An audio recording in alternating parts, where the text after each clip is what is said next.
When will we know how good Oregon can be next year? That's going to be a long time.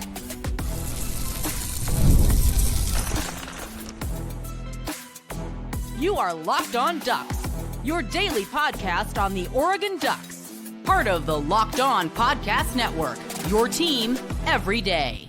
Yes, it is that time once again for Locked On Ducks. I'm your host, Spencer McLaughlin. Thank you so much for making this your first listen or your first view of the day, part of the Locked On Podcast Network, your team every day and your number one source to stay up to date with the Ducks. Lots coming on today's show. Tristan Phillips coming on the show tomorrow. Make sure you tune in for that. The schedule is good for Oregon this year. That won't always be the case. And USC to 5-star decommit should Oregon pursue. All in today's show. But first, we start with measuring stick games. And Oregon doesn't have a lot of these. The hardest game on Oregon's schedule for 2025, by far, without fail, is Penn State. You have a myriad of disadvantages. Long road trip, really good team, true road game, three time zones away, rather. You're going from the Pacific to the Eastern time zone. The place is going to be rocking. Penn State's got a really good team. I think they should be the favorites in the Big Ten. I don't think that's a real measuring stick game for Oregon. It's an opportunity game. If Oregon goes out and after starting what I expect, definitely expect to be a 4-0 beginning to the year, Montana State, Oklahoma State, at Northwestern, and Oregon State. If they start 4-0 and they go out to Penn State, let's say they just don't play very well. Dante Moore struggles, offensive line's not gelling yet. It's just, it gets away from them a little bit. Let's say they lose the game 31-17. Not as close as, I'm not saying that's my score prediction, just hypothetically. I will promise you right now, I will not be coming on the show for a reaction and sounding the alarm because so many things are working against Oregon in that particular game. Penn State should win. All the pressure is squarely on the Nittany Lions. And if Oregon does win that game, this is why it's the biggest opportunity game. If Oregon wins that game, you will hear my tune shift dramatically about what 2025 Oregon football can be because the rest of the schedule isn't that bad. So the Penn State game is not as much of a measuring stick as it is a no-lose scenario. Captain James Tiberius Kirk circa Star Trek 2009, portrayed by Chris Pine, said, "I don't believe in no-win scenarios." Well, Penn State, same sort of conversation, kind of. It just pops in my head. That's a no-lose scenario. You lose the game, okay, you're supposed to lose. You win the game, whoa, wait. Why is Oregon winning that game? That'd be pretty cool. That'd be pretty great. But then the question becomes, back to my open on the show, when will we actually know? Because I don't think Penn State is an incredibly fair assessment. Yeah, you will have had a month of games to get things right, but will we actually know by that point? Or are there other indicators? So this stems from a question I got from Make It Make Sense 248. Hey, Spencer, mailbag question. Last year we had championship aspirations. It felt like Ohio State was the litmus test game on the schedule. Fact check true. When we were struggling against Idaho and Boise State, there were a lot of people saying we have to improve. We want to beat Ohio State. Fact check true, and they did. Once Oregon won that game, everybody kind of had a sense we were living up to expectations. My question, which game do you see as our litmus test game this year? I agree with you. I don't necessarily expect us to win in Happy Valley, so my next thought is probably at Iowa, USC, or at Washington. As always, go Ducks. So we'll get to Washington more in just a moment because one of you had a hilariously awesome but way too bold claim about what that game could be in the last week of the regular season. But my answer to your question is actually the game after Penn State. Because I expect Oregon to go over there, have a hard-fought battle, come up short, and then they have a bye, and then they're at home against Indiana, who's going to be a good team. Not a great team, but they're a good team. I think Indiana can be about as good as they were last year. Maybe not quite as good. Last year, they were, of course, a playoff caliber team. This year, I think they're fighting for a playoff spot. If you come back home, the reason I picked that game is if you come back at home off a bye and it doesn't look good, and you're 5 games into the season at that point, now we might have some problems. That game to me is the point where we will know, is this going to be a team that has a 10-win floor, or is this a team that has an 8-win floor? I think with the schedule, those are kind of the options. And I don't expect there to be an 8-win floor. But if they come back home where Dan Lanning has lost just one time, and that was back in his first season during his tenure with the Ducks, then yeah, that would be highly concerning, especially if it looks bad, right? Conversely, though, when you're at home off a bye, as Penn State will have been a couple weeks prior in Happy Valley, then you're expected to play well. But if you do, you can stabilize your expectation of, oh, okay, so this is as good as it looks on paper. This is as good as it appeared through the first 4 weeks of the season. So I think in another year, Oklahoma State would be this answer. I'll dive into them at some point in the offseason. But, we're getting into the summer months. We'll get there eventually. Oklahoma State is off the worst year of Mike Gundy's tenure, I believe. They're typically a stronger program. So maybe once I kind of get into the Cowboys, again, I don't know exactly when that will be, but maybe that would be my answer here. But the Indiana game, I think, you will have been tested across the country in a tough environment against a really good team who I think should be the favorites in the Big Ten. I think it will have been an incredibly physical, hard-fought, drawn-out game. You'll have been worn out from travel the week prior, so you get the bye. Then you come back home. You should be refreshed, focused, and Oregon has played well, I think, mostly after losses in the Dan Lanning era. And if they do that there, I'll feel, okay, I think they're in pretty good shape. Because then you've got, you have Rutgers the following week, all the way across the country, which is super fun. Wisconsin, at Iowa. I want to say Iowa is a major litmus test. I don't know, man. I need to see them play offense. I really do. I need to see USC play actually better offense than they had last year. USC could be good, but USC so late in the season, I think we will have a pretty good idea. That's the penultimate game in the regular season, game number 11. We'll have had 10 games of information to know what is this Oregon team, what are they capable of. But I think first half, the Penn State game, yeah, you can measure it up a little and say, how do they compare to one of the elite teams in college football, or at least one that's expected to be, that I think, Joel Klatt's got him preseason number 1. I don't blame him at all. And I think that Indiana game is one where I look at and go, yeah, they should play well in that game. If they're gonna be good or really good or great, playoff caliber, win a couple games, you come back home against a good Indiana team, you beat them by 10 or more points. So that's the answer to that question. Here is one of the hottest takes. Keep sending the hot takes in. I'm always down for them. I'm always down. I'm going to apply Spencer's scale of agreement to any and all hot takes that come across the YouTube comments, Twitter, my messages, all that sort of stuff. Johnson sent this one in. Hot take. Oregon and Washington both undefeated when they meet in the regular season. Okay. My man. The boldness. I love the energy. I love the passion. The practicality of this is a 0. This is a 0. I don't think I've even given out a 0 before on Spencer's scale of agreement. I might have one other time. This is a 0. Okay? Not just because I expect Oregon to have at least one loss. Washington is going to be a better football team.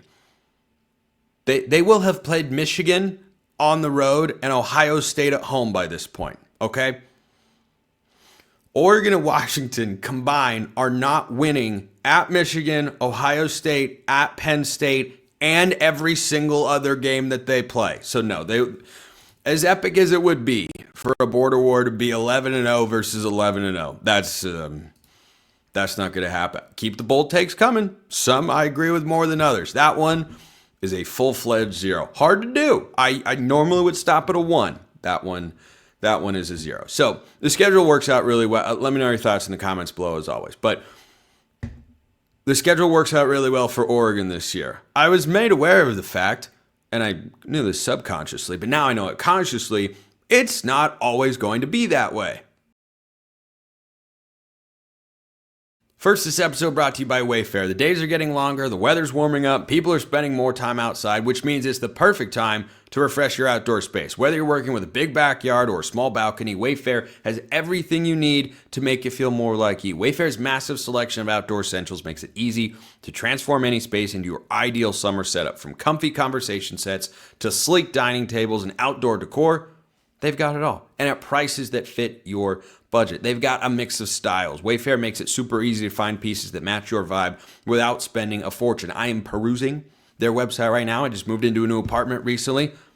I need stuff, and their stuff is anything that you want. That is why you should check them out. Shop a huge selection of outdoor furniture online this summer. Get outside with Wayfair. Head to wayfair.com right now. That's WAYFAIR.com.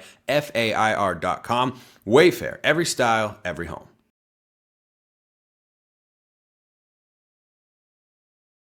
Washington and Oregon both go 11-0. Johnson, I'll make you a promise. Hold me to this, please, because I might forget. I'll only do like several dozen shows between now and hundreds of shows, actually, if you include my other shows. Well, between now and then, if Oregon and Washington are both 11-0 when they meet on November 29th at Husky Stadium, I'll come up with something. Like you'd need a reward for that. That would be...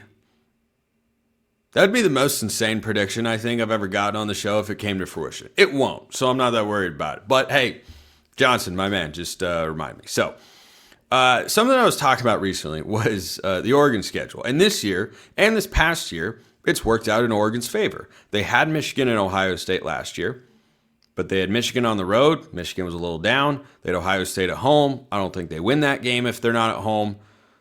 Unfortunately, exemplified by the fact that the Rose Bowl happened. So it worked out. Then you look at the schedule this year, and I've been beating the drum all offseason. This Oregon team is not as good as last year. They're replacing a lot. Why is their win total the same? The schedule works out nicely. Oregon has to be able to, and last year, of course, they did, with just the second undefeated regular season ever in the history of Oregon football and a Big Ten championship to boot. You got to take advantage when the schedule works out. It's why people like me and a lot of other show hosts here at the Locked On Network talk about schedules a lot. It is not always the same. When Florida and Texas played in the same conference last year, their schedules were laughably different. It was not close. Indiana's schedule compared to even Oregon's schedule last year, not the same. Not even remotely. Indiana last year did not play Oregon. They did not play Penn State. They played Ohio State on the road, and they played Michigan, I believe, at home. Like, they had one hard game against an actually good team. So anyway, I was talking about the schedule recently, and I got this message from a listener out there who brought to my attention that the 2027 Oregon schedule has all three, according to FBS schedules, which has historically been a reliable spot for this. The 2027 schedule has all three of Michigan, Ohio State, and Penn State in a year where they go at Washington. So, first of all, what the heck, Big Ten? This was this message from a listener came in response to my saying, well, you'll cycle through, but you'll probably you'll never play more than two of those premier brands in a year. And then I looked, and I'm going, wait, what?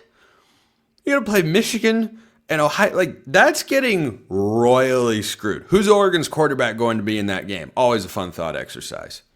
2027, not 2026. I think that's Dante Moore for year two.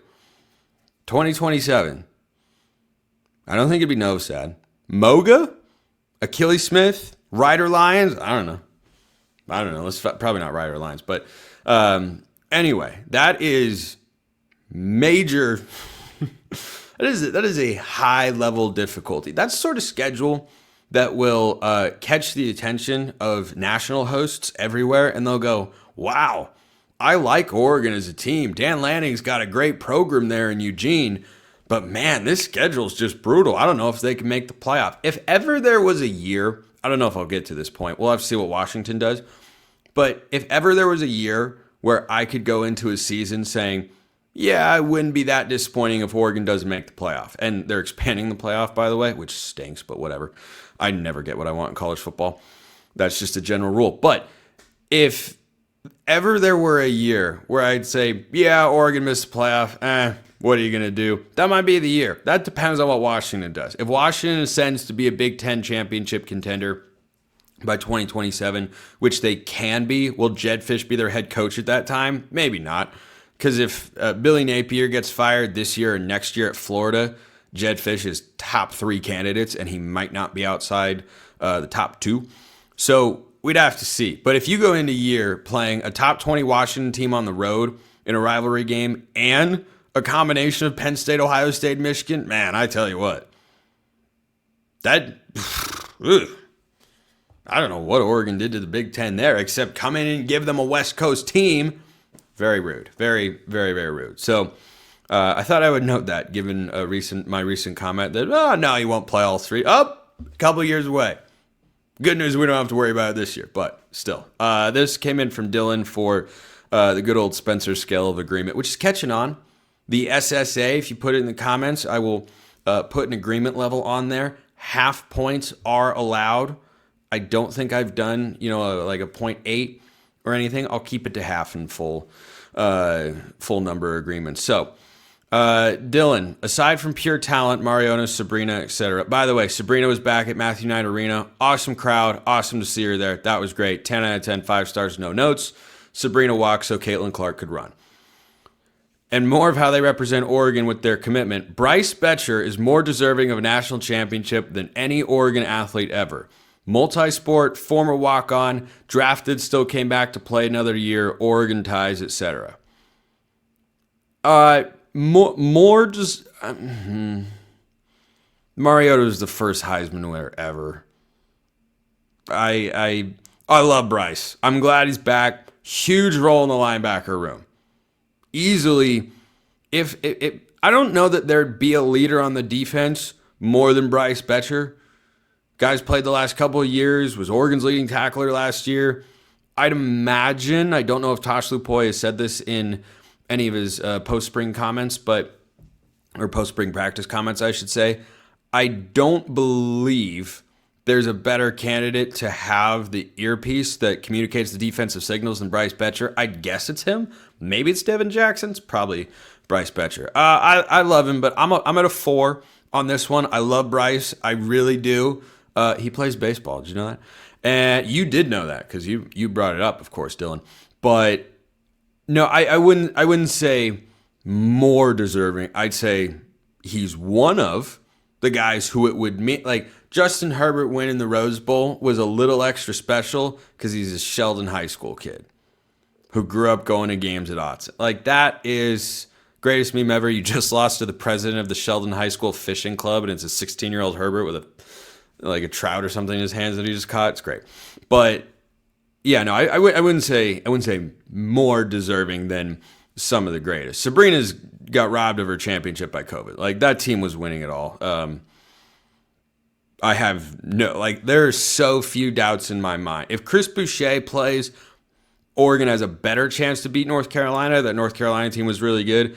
If COVID doesn't happen, or if it holds off for just one more month, or a couple more months, I guess it wouldn't need to be, Sabrina wins the national championship. Absolutely. So I get where you're coming from. And your other take for Spencer's scale of agreement is this will be the best interior offensive line Lanning has ever had. Maybe in Oregon history. See what Elite Terry said. It should be crazy. Best interior Now, you've got Poncho in his 3rd year. Matthew Bedford probably his 7th year of college football. His first will actually play with the Ducks, presuming health. Emmanuel Prenon going into, I believe, his 5th year of college football, 5th or 6th. Best, that 2022 O-line was really good. And I think Poncho is great. He had a good year last year at center. I expect him to take another step forward. Elite Terry's been awesome. Rock star as an offensive line coach for a guy that got promoted to that position before he turned 30. Last year you had Jackson Powers Johnson in there. I mean, that's best center in the entire country, it's hard to say you'd have a better interior overall when that unit last year had in 2023, had the best center in the country. That was pretty good. So I'm at a 3. And by the way, I like this interior offensive line a lot. Best one Lanning has had. That 2022 offensive line was pretty sick as well. So that's why I'd also double down on this being a 3. I don't think you're off the rails here. Like Oregon and Washington will both be 11-0 when they meet on November 29th. That's take your meds.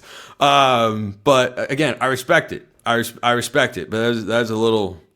that was scorching hot. That's like the pizza just came out of the oven. Okay, that needs to cool down a little bit. We want to eat it when it's hot, but not when it's going to burn your tongue and whatnot. No, I don't think this is the best one. I do think it'll be really good. You've got an experienced veteran group who have proven they are good starters at the level of football you're playing. Yeah, I like the interior of the offensive line a lot. I just think the other ones have also been really good. So. Emmanuel Prenon, by the way, transferred from USC. Speaking of USC, should Oregon go after their decommit?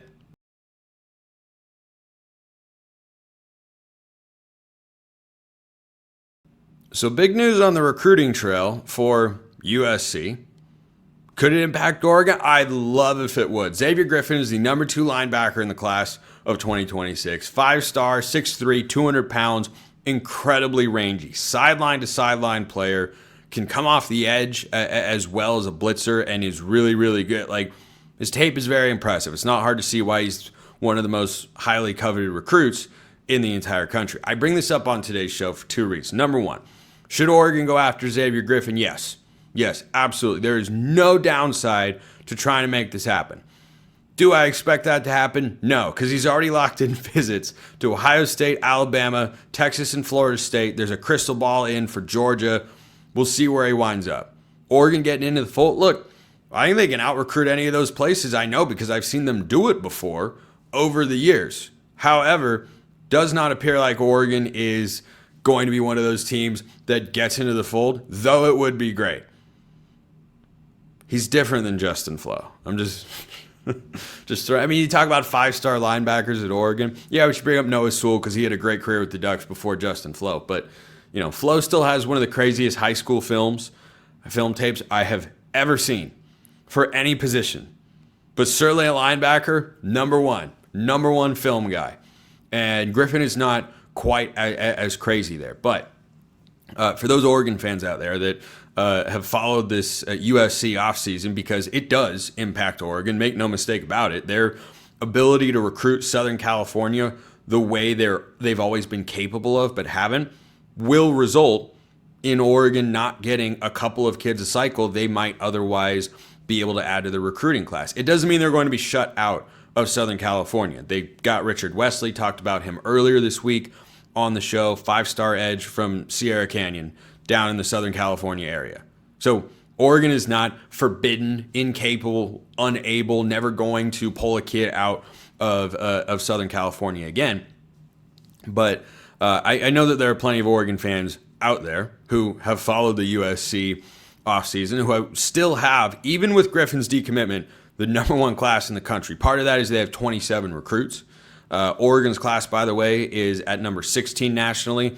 I fully expect that to rise and get back into the top 10. The question that I have in my mind, will they be able to get back inside the top 5? Anthony Jones is named to watch, by the way. Oregon's got a visit for him lined up this summer. 5-star edge defensive lineman. And I think it's notable that Oregon is going pretty heavily after the defensive line. They've got Wesley, of course. They've got Tony Cumberland, who's a borderline 5-star recruit as well up front. They've got a couple of other defensive linemen, Viliami Moala and Dutch Horsk are the other two. This class is starting to resemble a little bit the 2023 class in particular that Dan Lanning and Tosh Lupoy brought in. That was the first full cycle they had to go at the trail, and they prioritize the defensive line. And Oregon has seen that turn up on the field in a great way with guys like Mateo Uiagalelei or Tatum Tuioti Or Blake Purchase, who was one of my big standouts from the spring game. I think everybody saw that he stood out, had the scoop and score, of course, and was just a menace for offensive linemen coming off the edge. Played as a true freshman, redshirted last year. Strange trajectory. I expect him to be in the fold come this fall. I think he and Elijah Rushing, a former 5-star, are prime candidates to fill, whatever void was left by Amarion Winston and Jaden Moore, who were part of Oregon's pass rushing specialist package last year.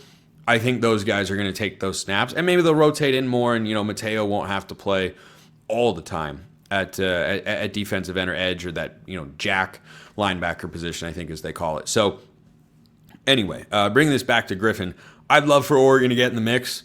I'll be watching for any sort of news, not just because it'd be a nice little shot back across the bow, so to speak, of hey, USC's flipped a couple of Oregon kids. Yep, got one right there. Not expecting that to happen at this time. We'll see. We'll see if it changes. I would certainly love for it to do so, but I'm definitely not expecting that. But just goes to show you, as well as USC is recruited in this cycle, no one's perfect. No one ever has been. No one ever will be. The Trojans reportedly, I don't know how I'd feel about this for Oregon, quite frankly. Well, I know how I feel about it for USC. I think I'd feel the same way for Oregon. USC apparently didn't like that he's taking visits elsewhere. Like, they don't want kids that are committed to USC verbally to take visits elsewhere. I personally, not that picky about it. Kids want to take visits. It's fun. They want to see what else is out there. Got no problem with it personally. If a kid's talent is going to be worth going through that process, and Griffin's definitely is, then I think you bite the bullet a little bit. But some coaches and staffs aren't about that, and certainly I understand it. So I got a request, and I'm always down to take requests and questions and whatnot to talk about spring sports, because the position, or the postseason rather, is either here or right around the corner. So baseball and softball both had phenomenal seasons again. They're both ranked inside the top 10 nationally. Softball got the number 16 seed. I don't know how that works. I really don't. They've lost 7 games this year. I don't know. I don't understand how all of that works. But baseball, depending on which poll you look at, is ranked inside the top 5 or top 10 in the country. The 4-game stretch where they beat Oregon State all 4 times certainly helps, because the Beavs are a top 10 team perennially. Softball's hosting a regional for the first time since, I believe, 2018. First pitch is Friday, 4:30 Pacific time on ESPN+. They play Weber State. They should win that game by a lot. Weber State, great softball program in the Big Sky. The gap between the talent on Oregon's roster and Weber State's roster out of the Big Sky is rather significant. And the other team that is in the regional alongside Stanford with the Ducks is Binghamton, who play in the America East Conference. So this is an Oregon-Stanford regional. It should be, at least, for Melissa Lombardi's team. And with the season they have had and how good they've been, and they've been as high as, I think, number 3 in the polls nationally, not getting out of the regional would be pretty disappointing. I feel that way to a lesser extent for baseball. It'd be disappointing, but not as surprising. I would be pretty surprised if softball failed to get out of the regional that they are hosting. We don't know if baseball's hosting a regional yet. They're 38-13 on the year. They have a series at Iowa that will decide their fate seeding-wise in the Big Ten baseball tournament. Softball actually lost their first game to Michigan in the Big Ten tournament, which, when you don't have as much to play for, I get it.